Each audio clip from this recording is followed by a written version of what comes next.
मेरे प्रिय विद्यार्थियों, सुप्रभात। चलिए आइए आज की क्लास हम देखते हैं फिजिक्स बीएससी फर्स्ट ईयर का फिजिक्स का जो सिलेबस है। सबसे पहले हम उस सिलेबस को देख लेते हैं कि आखिर हमारा क्या सिलेबस है, कितना पेपर आता है, कितने प्रैक्टिकल होते हैं, कितने नंबर का एक पेपर होता है। ये सारा सिलेबस सबसे पहले हम समझेंगे। इसके बाद उस सिलेबस से जो फर्स्ट पेपर होगा, उस फर्स्ट पेपर से फर्स्ट या सेकेंड फर्स्ट पेपर से फर्स्ट टॉपिक के बारे में और भी डिटेल से जानेंगे। सबसे पहले सिलेबस देखिए, इसमें मुख्यतः रूप से आपके 3 मेन पेपर होते हैं, थियोरेटिकल पेपर जिन्हें बोलते हैं।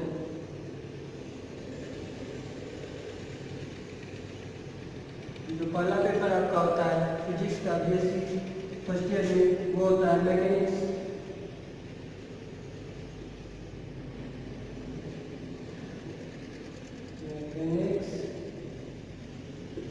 And wave motion.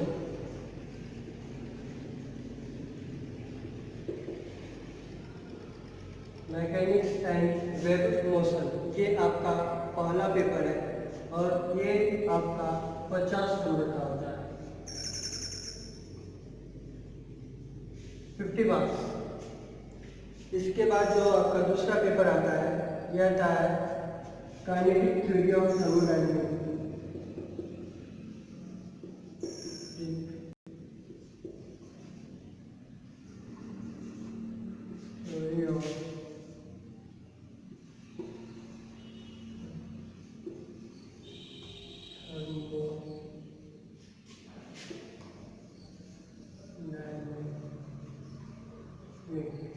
Kinetic theory of thermodynamics, ये भी आपका 50 नंबर का है।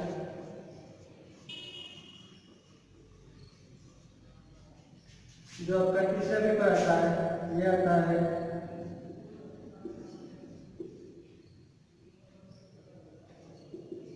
सर्किट फंडामेंटल,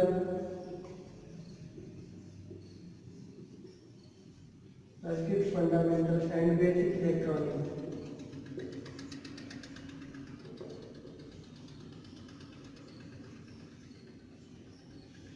ये भी 50 नंबर का है।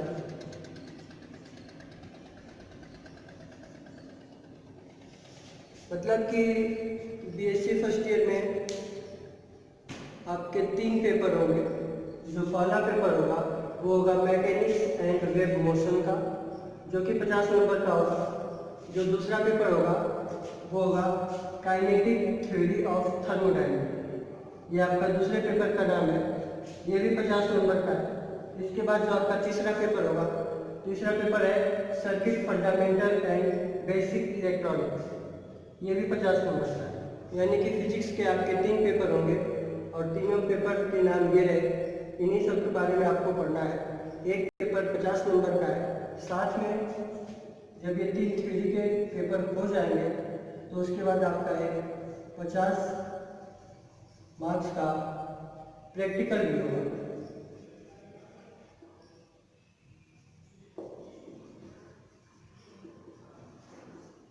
प्रैक्टिकल ये भी आपका 50 मार्क्स का होगा।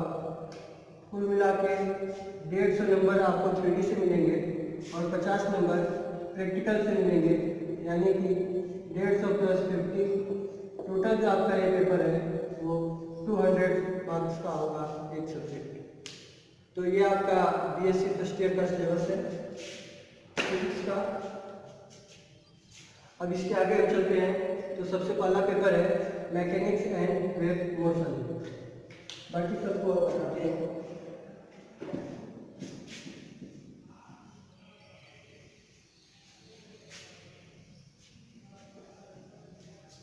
तीन पेपर है। इन तीनों पेपर में जो पहला पेपर 50 नंबर का आएगा वो है मैकेनिक्स एंड वेव मोशन। इसका जो पहला टॉपिक है मैकेनिक्स एंड वेव मोशन का, वो है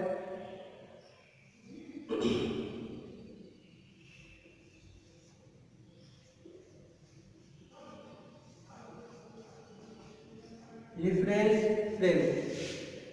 ध्यान दीजिएगा, सिलेबस एक बार मैं फिर से रिवाइज करवा दूं। फिजिक्स में 3 पेपर होंगे। ये आपका पहला पेपर है। पहले पेपर का ये पहला टॉपिक जो आपके पास है, रेफरेंस फ्रेम।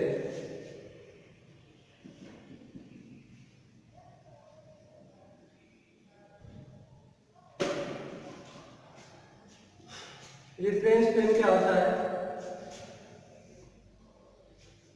रेफरेंस का मतलब होता है आधार और फ्रेम का मतलब होता है जगह, कोई एक पर्टिकुलर फ्रेम। रेफरेंस फ्रेम जिसकी दृष्टि से देखा जाए तो ये दो प्रकार का होता है। जो पहला फ्रेम होता है वो होता है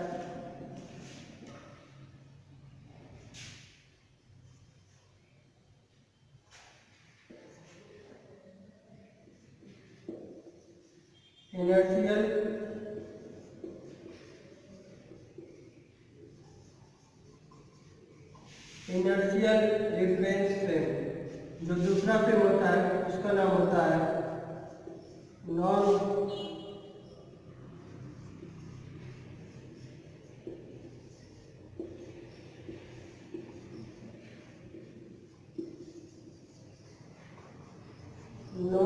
इनर्शियल रेफरेंस फ्रेम।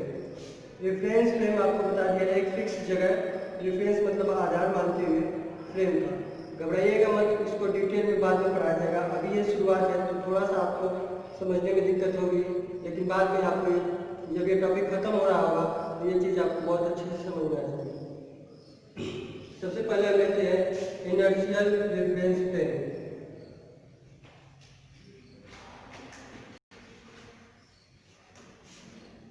ठीक है, तो रेफरेंस फ्रेम आपका ये पहले पेपर का पहला टॉपिक है, रेफरेंस फ्रेम। रेफरेंस फ्रेम के दो सब टॉपिक हैं। पहला है इनर्शियल रेफरेंस फ्रेम, दूसरा है नॉन इनर्शियल रेफरेंस फ्रेम। तो अभी हम पहले इनर्शियल रेफरेंस फ्रेम के बारे में जानेंगे, इसके बाद में नॉन इनर्शियल रेफरेंस फ्रेम के बारे में जानेंगे। तो चलिए आइए इनर्शियल रेफरेंस फ्रेम के बारे में जानते हैं।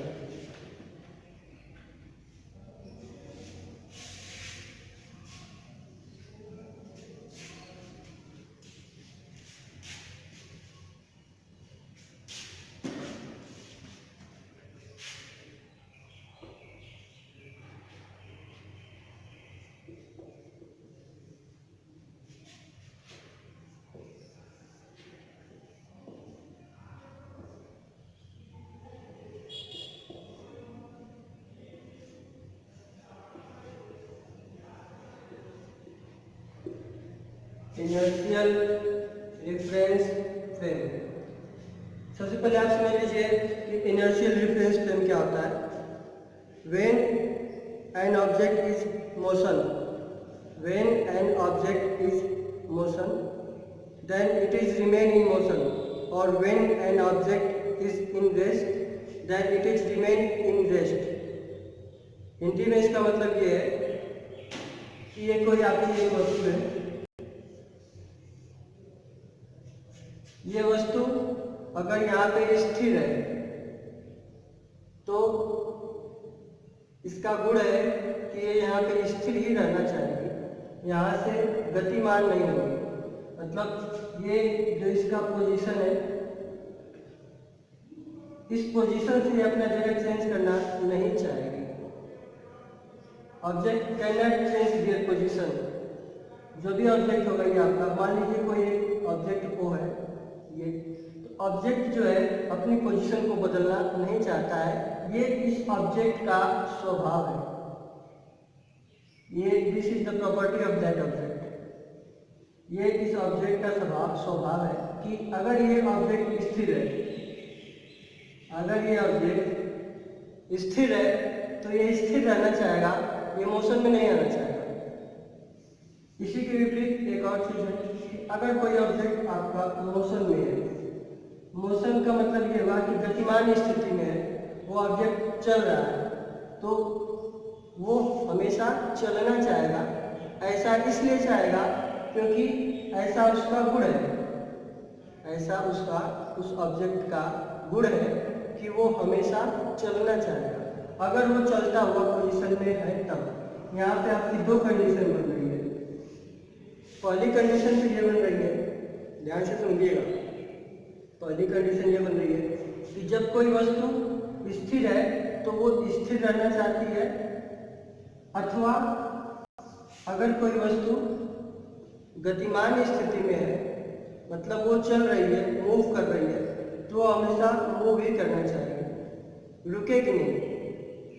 ऐसी स्थिति में क्या होगा कि अगर कोई आप बाहरी बल इस पर लगाते हैं, when we apply an external force, अगर हम कोई बाहरी बल इन दोनों ऑब्जेक्ट पे अप्लाई करते हैं, लगाते हैं, तो इनकी दशा में परिवर्तन हो जाएगा, इनकी दशा में परिवर्तन हो जाएगा। लेकिन याद रखिएगा, इनकी दशा में परिवर्तन तभी होगा जब हम कोई external force,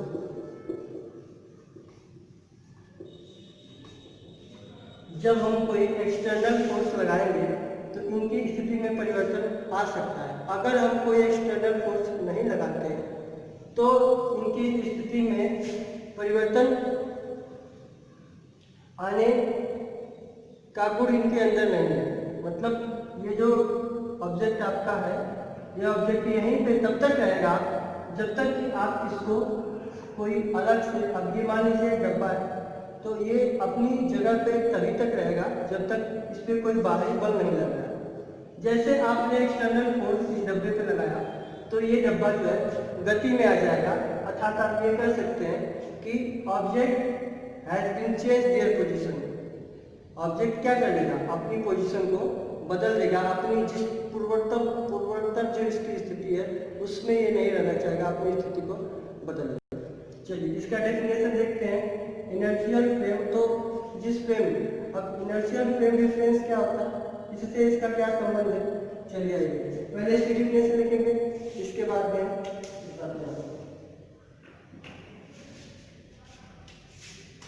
when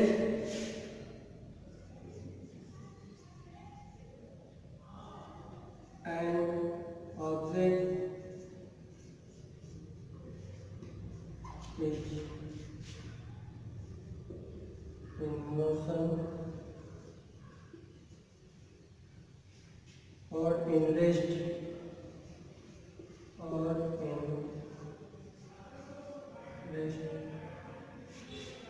then it remains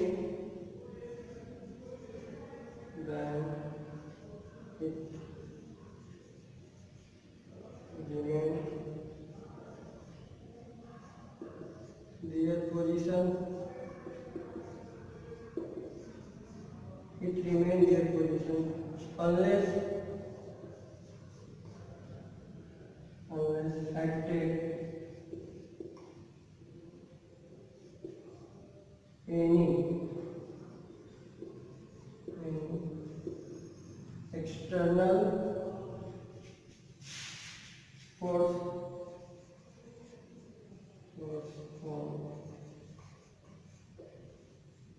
object. ठीक, एंड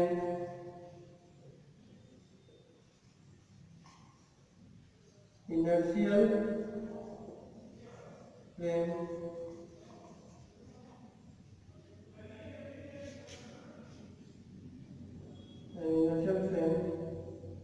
and inertial difference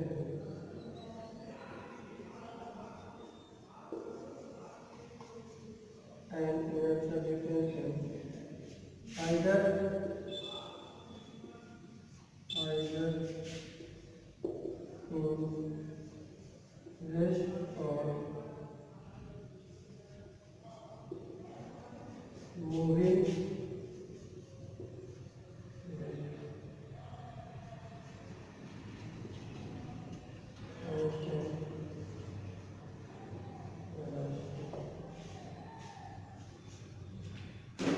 देखिए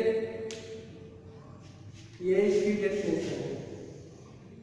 आपका इनर्शियल डिफरेंस, इसको थोड़ा सा अच्छे से देखिए, शायद आपको नहीं दिखाई दे रहा होगा। Inertial difference,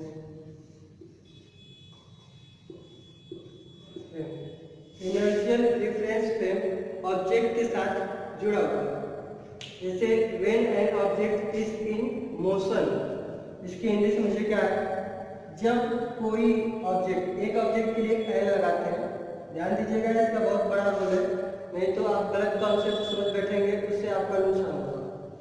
when an object is in motion, जब कोई वस्तु गति में होती है, और मतलब अथवा इन रेस्ट, मतलब कोई ऑब्जेक्ट या तो गति में है नहीं तो रेस्ट पर है, ठीक, तब क्या होता है, डेड मतलब तब इट रिमेन दियर पोजीशन, तब ये चाहती है या वो वस्तु चाहती है अपनी पोजीशन को बनाए रखना। कब तक, अनलेस का मतलब कब तक चाहती है, जब तक कि unless act any external force on object, जब तक कि आप उस वस्तु पे कहीं बाहर का कोई फोर्स न लगा दे, तब तक वो वस्तु अपनी पोजीशन बनाए रखना चाहती है, ठीक। N inertial reference frame either in rest or moving with constant velocity. एक लाइन यहाँ पे और बना लीजिएगा, remain either position unless acted an external force on it.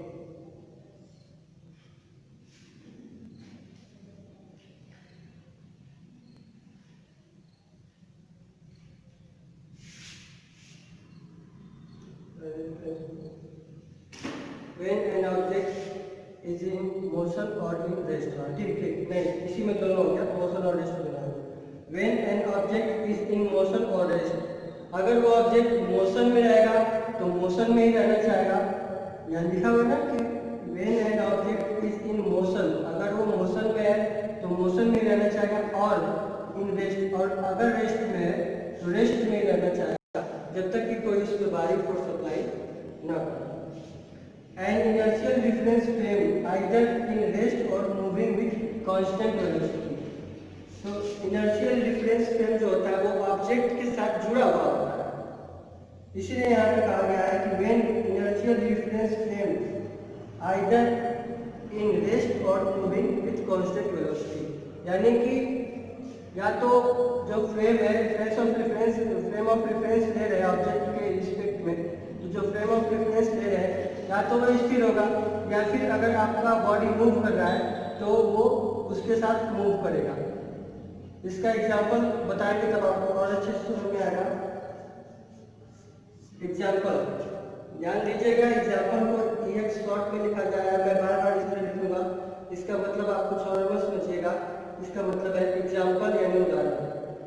तो एग्जांपल इनर्शियल रेफरेंस फ्रेम का एग्जांपल हम देखते हैं, जैसे अगर कोई वस्तु रुकी है तो उस केस में क्या उदाहरण होगा,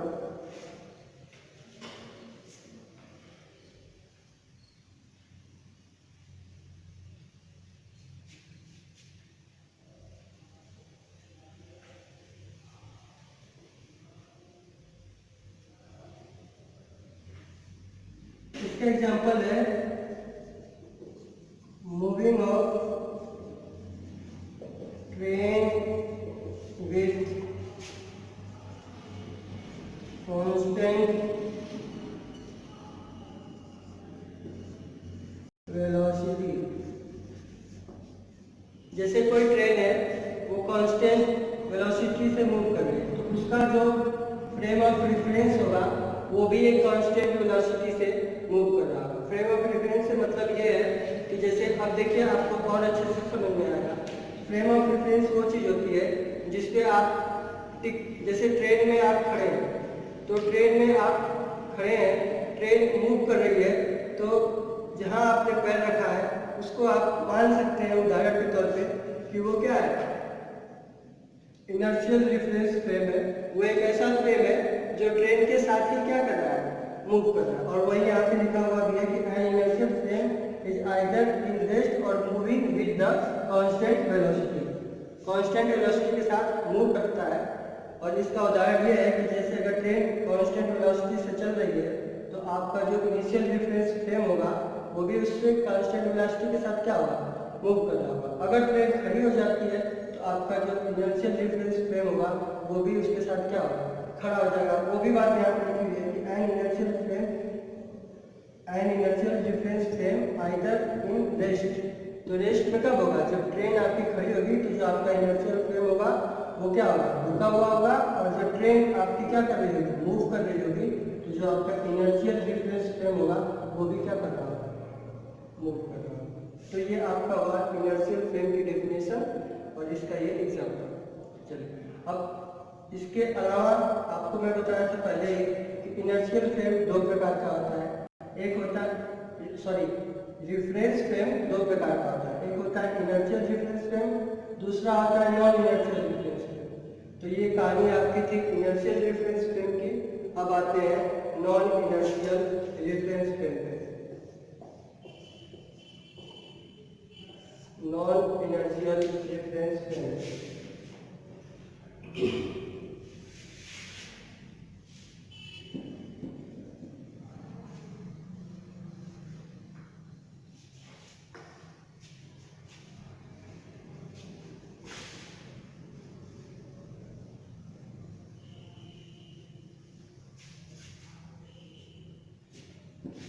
देखिए, रिफरेंस फ्रेम आपको बहुत अच्छे से समझ में आ गया होगा कि रिफरेंस फ्रेम क्या होता है और इनर्शियल रिफरेंस फ्रेम क्या होता है।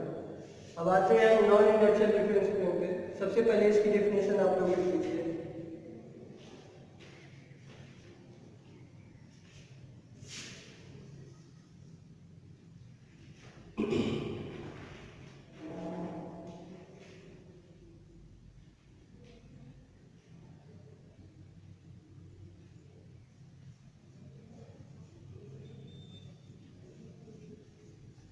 Non inertial reference frame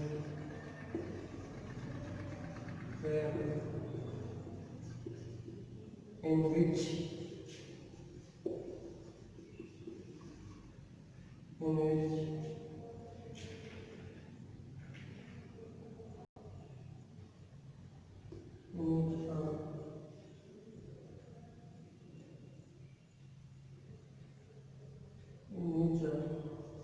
object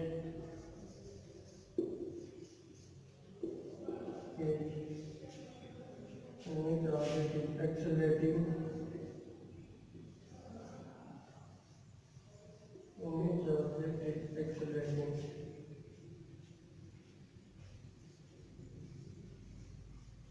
either in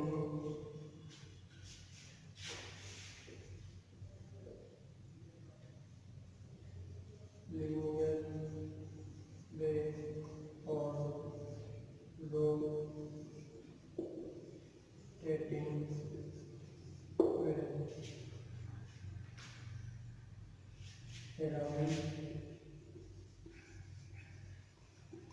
around some axis। चलिए देखिए इसको क्या होता है। Non inertial difference frame, non inertial difference frame in which, non inertial difference frame के अंदर ऑब्जेक्ट जो होता है वो एक्सेलरेटिंग जो शब्द है शायद आपको न समझ में आए, अभी आपको बताया जाएगा। Non inertial difference frame in which object is accelerating either in linear way or rotating way around the axis. तो सबसे पहले तो आपको शाब्दिक अर्थ समझिए कि एक्सेलरेटिंग का क्या मतलब होता है, लीनियर वे का क्या मतलब होता है, रोटेटिंग वे का क्या मतलब होता है। Rotating way around the axis इसका क्या मतलब है। तो एक्सेलरेटिंग मतलब होता है कि किसी भी चीज का धीरे धीरे धीरे धीरे लगातार बढ़ना। जैसे आपने गाड़ी स्टार्ट की, बाइक अपनी, और उसका एक्सीलरेटर लेते गए, एक्सेलरेटर लेते गए उसका, तो उसमें क्या होगा कि पहले आपकी जो बाइक होगी वो अगर 10 की स्पीड से है, कुछ सेकेंड बाद आप एक्सेलरेटर लेंगे, आपकी बाइक अगर 10 की स्पीड से है, कुछ समय बाद अगर आप एक्सेलरेटर लेते हैं तो वो हो सकता है कि 20 की स्पीड आ जाए, कुछ समय बाद 30 की स्पीड आ जाएगी और कुछ समय बाद 40 की स्पीड आ जाएगी। ठीक है ना, ये ग्राफ के रूप में दिखाया जा रहा है आपको 10, 20, 30, 40 की आपकी स्पीड। तो एक्सेलरेटर मतलब क्या होता है कि किसी भी ऑब्जेक्ट को आप एक्सेलरेट कर रहे हैं यानी कि उसकी स्पीड में लगातार आपने क्या किया है, परिवर्तन किया है, जिससे वो ऑब्जेक्ट क्या होता चला जा रहा है, गतिमान होता चला जा रहा है, उसके अंदर गति बढ़ती चली जा रही है। तो ऐसे शब्दों को हम क्या कहते हैं, एक्सेलरेटिंग। तो when in non inertial reference frame in which object is accelerating, मतलब ऑब्जेक्ट धीरे धीरे क्या हो रहा है, उसकी गति को, ऑब्जेक्ट की गति धीरे धीरे बढ़ रही है। आइदर, अब किस रूप में बढ़ रही है, आइदर का मतलब कि या तो इधर, मतलब या तो इस रूप में, या फिर इस रूप में, मतलब या तो ये है नहीं तो ये है। आइदर का साधारण ये होता है। तो ऑब्जेक्ट, फिर से देखिए, विच ऑब्जेक्ट इज एक्सेलरेटिंग, ऑब्जेक्ट की गति क्या हो रही है, बढ़ रही है। आइदर मतलब कैसे बढ़ रही है, या तो, आइदर मतलब या तो लीनियर वे में बढ़ रही है। लीनियर वे का क्या मतलब होता है कि जैसे कोई भी, मान लीजिए आपका, हाँ कार ही मान लीजिए आपकी कार है, ठीक, तो ये अगर सीधे जा रही है तो इसे हम कहेंगे कि car is moving in a linear वे, मतलब जो आपकी कार है वो कैसे जा रही है, बिल्कुल सीधे जा रही है। या फिर अगर मान लीजिए कोई गोल चक्कर है, कोई चौराहा है ना, इस तरह मानिए ये कोई आपका क्या है, चारों दिशाओं में जाने के लिए चौराहा है, और यहाँ पे आपकी कार है, ठीक, और आपको वापिस यहाँ आपने गलती से टर्न ले लिया और वापिस आपको इसी रोड पे जाना है, और आप यहाँ पे थोड़ा सा आगे बढ़ गए, मान लीजिए यहाँ पे ना होकर के आप यहाँ पे आ गए, आपकी कार यहाँ पे आ चुकी है, वापिस आपको यहीं पे आना है इसी रूट पे। तो आप क्या करेंगे, पीछे टर्न नहीं ले सकते, आपको यहाँ से क्या करना पड़ेगा, पूरा एक गोल चक्कर पूरा करके वापिस आप यहाँ से ऐसे आएंगे और ऐसे सीधे क्या करेंगे, इस रास्ते पे चले जाएंगे, यानी कि एक राउंड आप लेंगे। तो इसको क्या कहते हैं, रोटेटिंग वे। अब आइदर का मतलब या तो किसमें, लीनियर वे में, नहीं तो किस वे में, रोटेटिंग वे में। वे मतलब तरीका, यहाँ पर उसका तरीके से समझिए। लीनियर वे मतलब या तो वो सीधे रूप में जाएगी, या फिर रोटेटिंग वे मतलब क्या, गोल सा घूम के जाएगी, रोटेटिंग वे। हाँ, अगर सीधे जा रही है तो ठीक है, अगर रोटेटिंग या गोल चक्कर पे घूम रही है तो उसका एक कहीं ना कहीं केंद्रक होता है, जैसे ये घूम रही है तो इसका केंद्रक कुछ यहाँ पे बनेगा, और यहाँ पे क्या होगा, सम एक्सेस, कोई एक ऐसा एक्सेस होगा। अब एक्सेस को चूंकि आपका जो बोर्ड है 2D है, और जो ये कार मूव कर रही है, ये जिस एक्सेस के रिस्पेक्ट में मूव कर रही है वो एक्सेस आपका कुछ ऐसे होगा, सीधे यूं। तो इसे हम बना के नहीं दिखा सकते हैं बोर्ड पे, इसलिए ऐसे आपको प्रैक्टिकली दिखा दे रहे हैं। ये जो एक्सेस है, इसी एक्सेस के रिफरेंस में ये आपकी चीज क्या होगी, गोल गोल घूमेगी, ठीक। तो वही डेफिनेशन लिखा गया है कि non inertial reference frame is, sorry, non inertial reference frame in which object, non inertial reference frame ऐसा फ्रेम होता है जिसमें कोई ऑब्जेक्ट या तो एक्सेलरेटिंग वे में, मतलब लगातार उसकी स्पीड बढ़ रही है ना, एक्सेलरेटिंग वे में या तो वो कैसे मूव करेगा, सीधे मूव करेगा, नहीं तो घुमावदार मूव करेगा, या तो ऐसे मूव करेगा, या तो पहली कंडीशन ये वाली होगी या फिर ये कंडीशन, यही तो कंडीशन दिया है ना, देखिए, या तो लीनियर वे में और नहीं तो रोटेटिंग वे।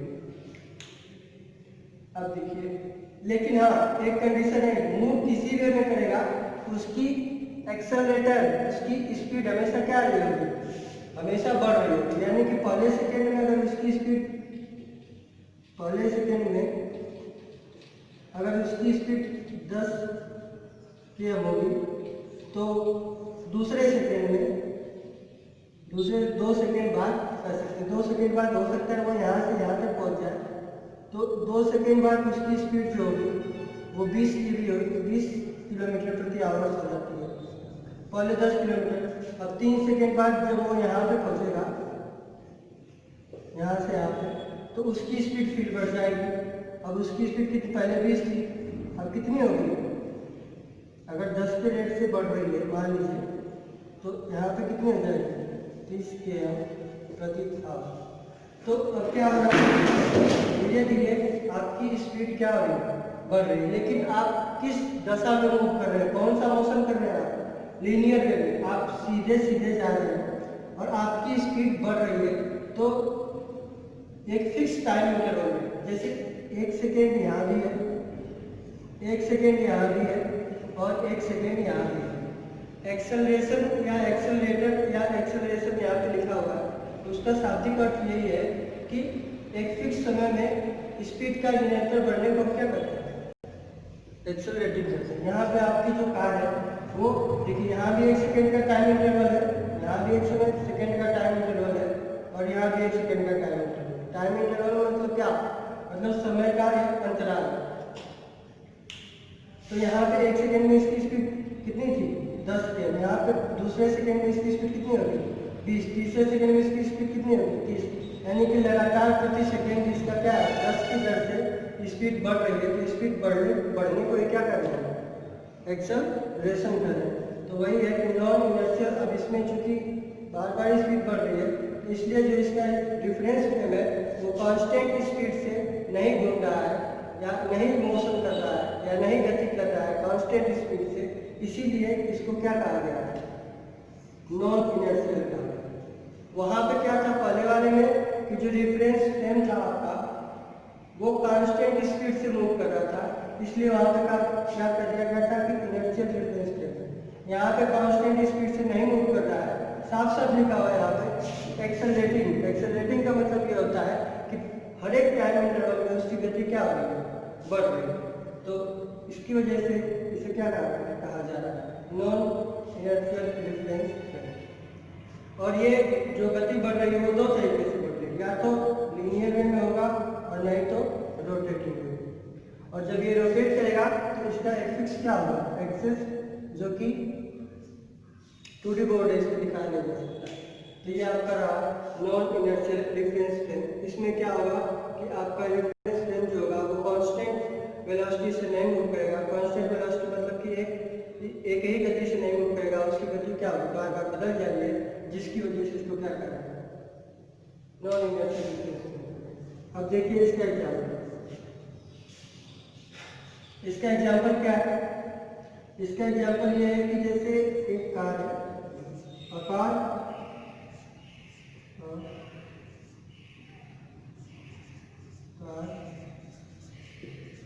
Moving round direction. ये आपका फोटो है, एक कार है, उसका राउंड डायरेक्शन में मूव करना। ये किसका उदाहरण है? नॉन इनर्शियल रिफरेंस फ्रेम का। ठीक, तो ये आपका हो गया, नोट डाउन इसे कर लीजिएगा आप अपनी नोटबुक में। चलिए अब इसके बाद अगला टॉपिक लेते हैं। अगला टॉपिक क्या है? देखिए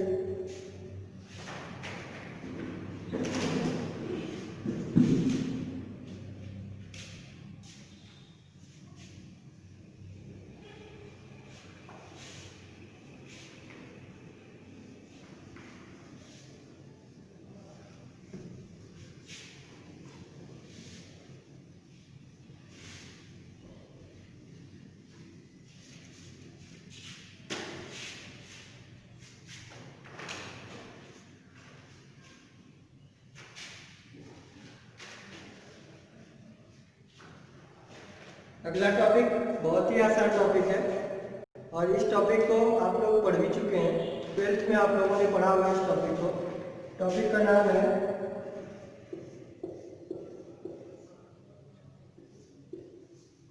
न्यूटन लॉ ऑफ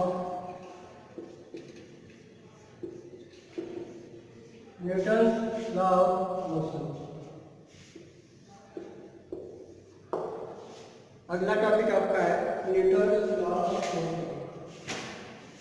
न्यूटन एक साइंटिस्ट था जिसने गति के 3 नियम दिए थे। न्यूटन लॉ ऑफ मोशन में गति के कितने नियम इन्होंने दिए थे?